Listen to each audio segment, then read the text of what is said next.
বিয়ানীবাজারের মোল্লাপুর ফ্রেন্ড সোসাইটির ব্যবস্থাপনায় ৮ম মরহুম আয়াস আলী চৌধুরী মেধাবৃত্তিপ্রাপ্তদের পুরস্কার ও সেরা শিক্ষার্থীদের সংবর্ধনা প্রদান করা হয়েছে।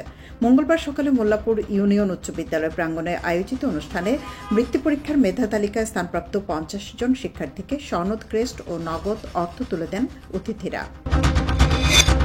বিয়ানীবাজারের শ্রীধরা সরকারি প্রাথমিক বিদ্যালয়ের কৃতি শিক্ষার্থীদের মধ্যে আলহাজ আব্দুল শফিক মেধাবৃত্তি ২০২৪-এর বৃত্তি প্রদান অনুষ্ঠান সম্পন্ন হয়েছে।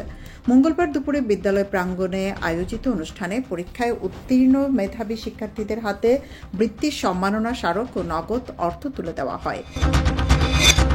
বিয়ানীবাজারের ব্রাহ্মণগ্রাম সরকারি প্রাথমিক বিদ্যালয়ের সহকারী শিক্ষক রেবেকা সুলতানার বিদায়ী সংবর্ধনা অনুষ্ঠিত হয়েছে। মঙ্গলবার দুপুরে উপজেলার আলীনগর ইউনিয়নের বিদ্যালয়ে এই বিদায়ী সংবর্ধনা অনুষ্ঠিত হয়।